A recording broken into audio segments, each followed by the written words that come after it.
नमस्कार दोस्तों, चलिए जानते हैं राजस्थान की फटाफट 25 बड़ी खबरों को सिर्फ 10 मिनट में। लेकिन उससे पहले आप यह वीडियो किस जगह से देख रहे हैं हमें कमेंट में जरूर बताएं।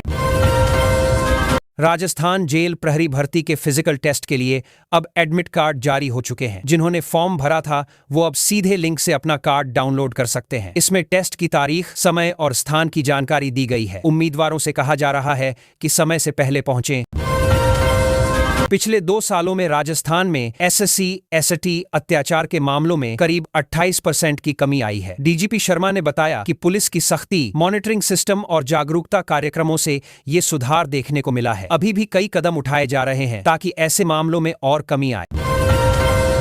राजस्थान में जाली मेडिकल सर्टिफिकेट बनाने के मामले में 3 लोग पकड़े गए हैं। ये लोग नकली डॉक्यूमेंट बनाकर लोगों को फायदा दिलाने का काम कर रहे थे। पुलिस को सूचना मिली और पूरी टीम ने छापा मारकर इन्हें पकड़ लिया। अब इनके नेटवर्क की भी जांच चल कर रही है कि इसमें और कौन शामिल है। राजस्थान में 5 दिसंबर को कड़ाके की ठंड पड़ेगी। कई जिलों के लिए आईएमडी ने अलर्ट जारी कर दिया है। हवा की रफ्तार बढ़ने, तापमान में गिरावट और शीतलहर जैसी परिस्थितियों की चेतावनी दी गई है। लोगों से कहा जा रहा है कि सुबह और रात में खास ध्यान रखें और गर्म कपड़े इस्तेमाल करें। हनुमानगढ़ में पुलिस ने करीब 15 करोड़ की हेरोइन पकड़ी है। 2 आरोपी मौके से गिरफ्तार कर लिए गए। ये लोग ड्रग्स की बड़ी खेप लेकर घूम रहे थे और इसे आगे बेचने की तैयारी में थे। पुलिस इस गिरफ्तारी को बड़ी सफलता मान रही है और मामले की ओर जांच चल रही है। देश भर में अगले 48 घंटे कई राज्यों के लिए भारी बारिश का अलर्ट जारी हुआ है। मौसम विभाग ने कहा है कि गरज के साथ तेज बारिश पड़ सकती है, इसलिए लोग सावधान रहें। पहाड़ी और तटीय इलाकों में खास प्रभाव दिखने की संभावना है और तापमान में भी उतार चढ़ाव रहेगा। आरपीएससी असिस्टेंट प्रोफेसर भर्ती पर फिलहाल हाई कोर्ट ने रोक लगा दी है। कोर्ट का कहना है कि पहले पूरा सिलेबस जारी किया जाए, उसके बाद ही परीक्षा हो सकती है। इस फैसले से कई उम्मीदवारों को राहत भी मिली है क्योंकि वे सही तैयारी सिलेबस देखकर ही कर पाते हैं। राजस्थान में 64 गोवंश को ले जा रहे 6 गोतस्करों को पुलिस ने गिरफ्तार किया है। ये लोग अवैध तरीके से पशुओं को कहीं और ले जा रहे थे। पुलिस को सूचना मिली और पूरी टीम ने वाहन रोककर गोवंश को छुड़ाया। मामले की जांच अब बड़ी कार्रवाई की तरफ बढ़ रही है। आरबीएसई बोर्ड परीक्षा 2026 का पूरा टाइम टेबल जारी कर दिया गया है। कक्षाएं 9 से 12 तक के छात्रों को अब अपनी डेट शीट मिल गई है। बच्चे अब अच्छे से तैयारी प्लान कर सकते हैं। हर विषय की तारीख और समय साफ लिखा हुआ है, जिससे छात्रों और स्कूलों दोनों को आसानी होगी। आसाराम के जमानत मामले में आज सुप्रीम कोर्ट में सुनवाई होनी है। यह काफी समय से चर्चा में चल रहा मुद्दा है। कोर्ट में दोनों पक्ष अपनी दलीलें रखेंगे। फैसले की दिशा पर सभी की नजरें टिकी हैं क्योंकि इसका असर कई कानूनी प्रक्रियाओं पर भी पड़ेगा। राज्यपाल ने स्कूलों में उपस्थिति अनिवार्य कर दी है। अब बच्चों को नियमित रूप से स्कूल आना होगा और बिना वजह छुट्टी लेना मुश्किल होगा। इससे पढ़ाई का नुकसान कम होगा और शिक्षा की गुणवत्ता में सुधार आने की उम्मीद है। शिक्षक और अभिभावक दोनों से सहयोग की अपील की गई है। देश में विपक्ष की आवाज दबाने की बात को लेकर अशोक गहलोत ने बयान दिया है। उनका कहना है कि सरकार विरोधी दलों को खुलकर बोलने नहीं दे रही। इस बयान ने राजनीतिक माहौल फिर गर्मा दिया है। हर पार्टी इस पर अपनी अपनी प्रतिक्रिया दे रही है। जयपुर एयरपोर्ट पर एक बैटरी जैसी दिखने वाली डिवाइस मिली जो जुए के खेल में किंग मेकर का काम करती है, यानी इससे गेम का नतीजा बदल सकते हैं। सुरक्षा टीम ने इसे जब्त कर लिया है और इसकी जांच चल रही है। यह पहली बार नहीं है जब ऐसी चीज पकड़ी गई हो। कांस्टेबल भर्ती में अब फिजिकल टेस्ट और माप तौल की प्रक्रिया 8 दिसंबर से शुरू होगी। जिन बच्चों ने फॉर्म भरा है उन्हें अब अपनी फिटनेस दिखाने का मौका मिलेगा। दौड़, 10K दौड़, चेस्ट मापन और अन्य टेस्ट लिए जाएंगे। उम्मीदवारों को समय से पहले पहुंचने की सलाह दी गई है। ईडी ने अल-फुरकान ट्रस्ट पर बड़ी कार्रवाई की है। पीएमएलए केस में सादिक को गिरफ्तार कर लिया गया है। आरोप है कि फंडिंग में गड़बड़ी और पैसों का गलत इस्तेमाल किया गया। ईडी इस पूरे नेटवर्क की जांच कर रही है कि आखिर पैसा कहाँ जा रहा था और कौन कौन शामिल था। नकली नोट चलाने वाले 2 लोगों को पुलिस ने रंगे हाथ पकड़ा। ये लोग बाजार में जाली करेंसी खपाने की कोशिश कर रहे थे। दुकान वालों को कुछ शक हुआ, उन्होंने तुरंत पुलिस को बुला लिया। पूछताछ में पता चल रहा है कि इनके पीछे और भी लोग हो सकते हैं। धर्मेंद्र की याद में राजस्थान में एक धर्म कुटिया बनाई गई है। यहाँ हर साल श्रद्धांजलि सभा होगी। लोग यहाँ आकर उनकी फिल्में, उनके किस्से और उनके जीवन से जुड़ी बातें याद करते हैं। जगह को काफी खूबसूरत ढंग से बनाया गया है ताकि लोग शांत माहौल में श्रद्धांजलि दे सकें। रखें। एक कथावाचक इंद्रेश उपाध्याय आज जयपुर में शादी कर रहे हैं। पूरे शहर में माहौल काफी खुशी भरा है। शादी में बड़े बड़े संत और खास मेहमान पहुंच रहे हैं। तैयारियों को लेकर परिवार भी काफी उत्साहित है और शादी समारोह की तस्वीरें भी लगातार सोशल मीडिया पर वायरल हो रही हैं। इंद्रेश उपाध्याय की शादी में अलबेली महाराज नाम की साध्वी भी खास मेहमान के रूप में पहुंच रही हैं। इन्हें देखकर प्रेमानंद महाराज भी भावुक हो गए। कहा जा रहा है कि दोनों के बीच आध्यात्मिक जुड़ाव काफी पुराना है। शादी में इनका आना लोगों के बीच चर्चा का विषय बना हुआ है। एक अजीब मामला सामने आया जहां देवर अपनी भाभी की आत्मा लेने के लिए साड़ी पहनकर सरकारी अस्पताल पहुंच गया। यह देखकर स्टाफ भी डर गया। बाद में पता चला कि वह मानसिक रूप से अस्थिर है। उसे लेकर परिवार वाले आए और उसे घर ले गए। मामला सोशल मीडिया पर भी वायरल हो गया।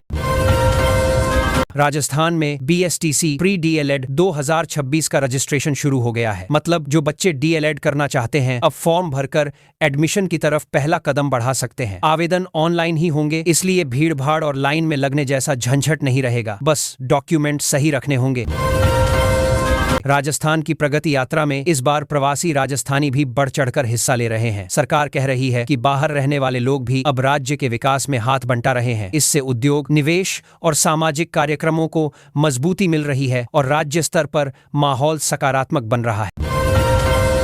राजस्थान के मेडिकल कॉलेजों और उनसे जुड़े अस्पतालों पर सख्त निगरानी रखी जाएगी। स्वास्थ्य मंत्री खीमसर ने साफ कहा है कि अब लापरवाही नहीं चलेगी। डॉक्टरों की उपलब्धता, दवाइयों की क्वालिटी और मरीजों को मिलने वाली सुविधाओं पर खास ध्यान रहेगा ताकि लोगों को इलाज में आसानी और भरोसा मिले।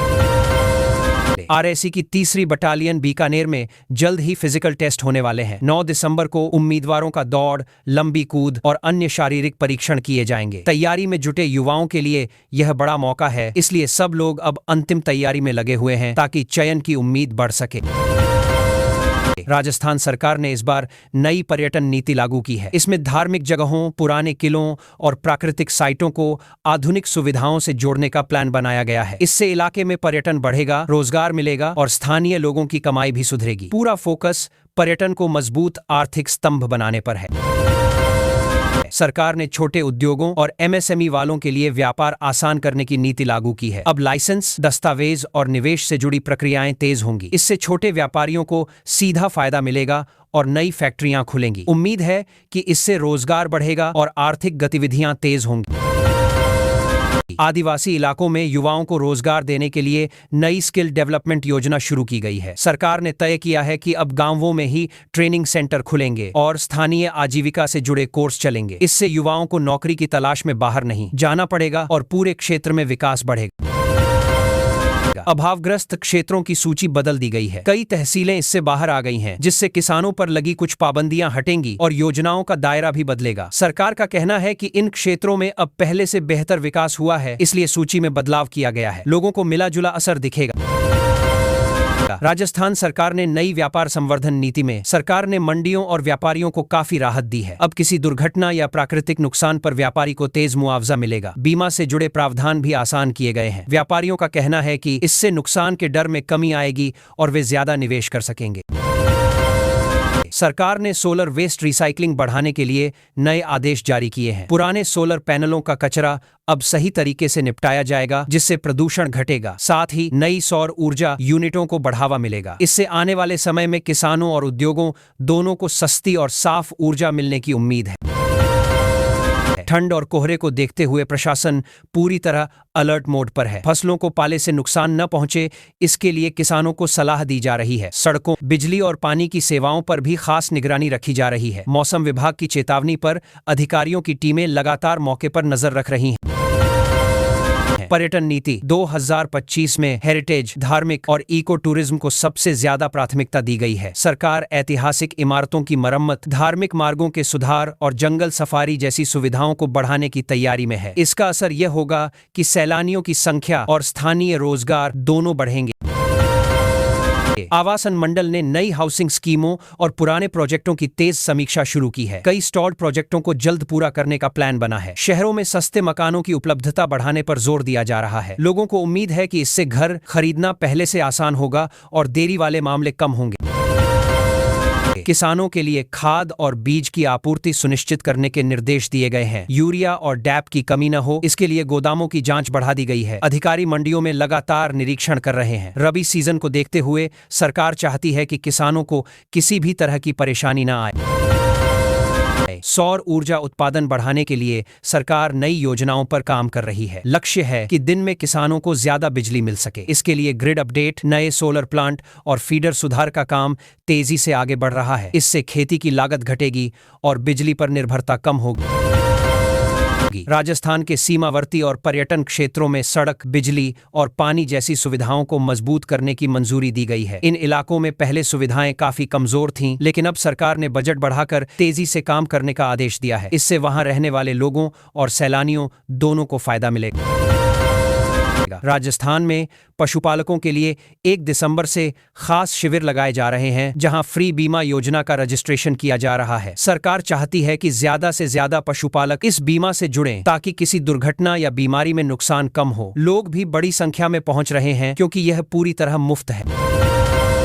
चित्तौड़ सांसद के सवाल पर लोकसभा में केंद्रीय कृषि मंत्री ने बताया कि राजस्थान के किसानों को 28,000 करोड़ रुपए से ज्यादा की राशि जारी की जा चुकी है। यह राशि अलग अलग योजनाओं और सहायता के तहत दी गई है। सरकार कह रही है कि किसानों की आर्थिक स्थिति मजबूत करने के लिए यह कदम लगातार चल रहा है।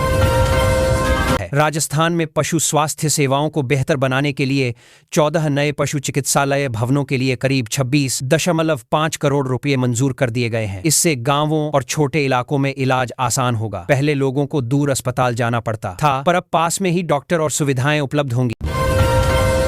राजस्थान के सभी बड़े अस्पतालों में अब फीडबैक सिस्टम लागू किया जाएगा। मतलब इलाज के बाद लोग सीधे अपनी राय अस्पताल को देंगे और उसी के आधार पर सुधार किए जाएंगे। सरकार चाहती है कि मरीजों की शिकायतें बिना दिक्कत के सुनी जाएं और अस्पताल की गुणवत्ता और बेहतर बने।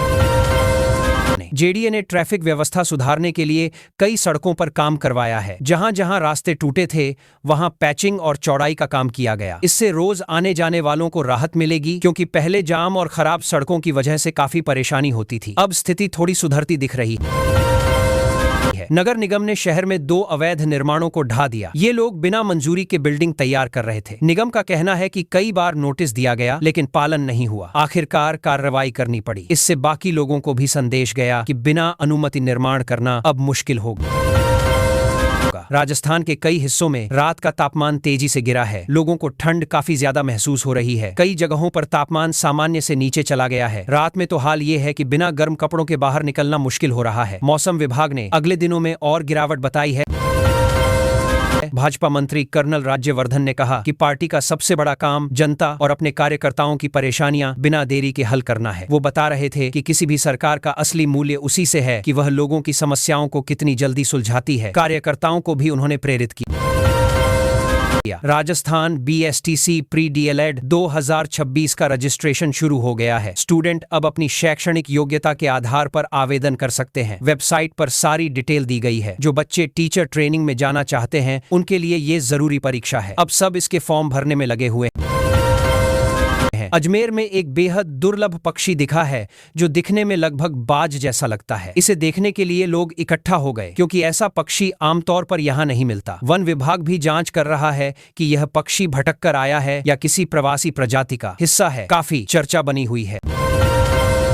बीटे वेदर अपडेट के मुताबिक दितवाह सिस्टम कमजोर हो गया है, लेकिन 3 राज्यों में तेज बारिश हो रही है। राजस्थान में इसके उलट कड़ाके की ठंड बढ़ गई है। तापमान जल्द और गिर सकता है। लोगों को सलाह दी है कि सुबह शाम ठंड से बचाव करें, क्योंकि हवा भी ठंडी चल रही है।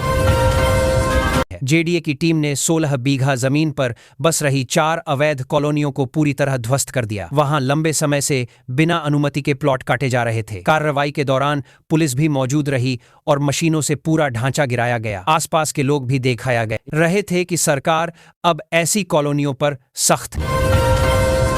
मौसम विभाग ने राजस्थान में बेहद कड़ाके की ठंड का अलर्ट जारी किया है। कई इलाकों में तापमान 5 डिग्री तक लुढ़क सकता है। लोग पहले से ही कंपकंपाती सुबह का सामना कर रहे हैं। अधिकारियों ने सलाह दी है कि जरूरत पड़ने पर ही रात के समय बाहर निकलें और गर्म कपड़े जरूर पहनें। जाने। राजस्थान में एक युवक को जासूसी के आरोप में पकड़ा गया है और अदालत ने उसे 10 दिन की हिरासत में भेज दिया है। उस पर संवेदनशील जानकारी दूसरे देश को देने का शक है। अब एजेंसियां उससे पूछताछ करेंगी कि वह किसके लिए काम कर रहा था और क्या जानकारी उसने साझा की। राजस्थान के एक जिले में एड्स के मामलों में अचानक तेजी आई है। अभी तक 6,314 पॉजिटिव केस सामने आ चुके हैं। स्वास्थ्य विभाग तुरंत हरकत में आया है और जांच, जागरूकता और इलाज की व्यवस्था बढ़ाई जा रही है। खबर सुनकर लोग भी चिंतित हैं कि आखिर इतना बड़ा उछाल क्यों आया। एजीटीएफ की टीम ने 45 लाख से ज्यादा का डोडा पोस्ट बरामद किया,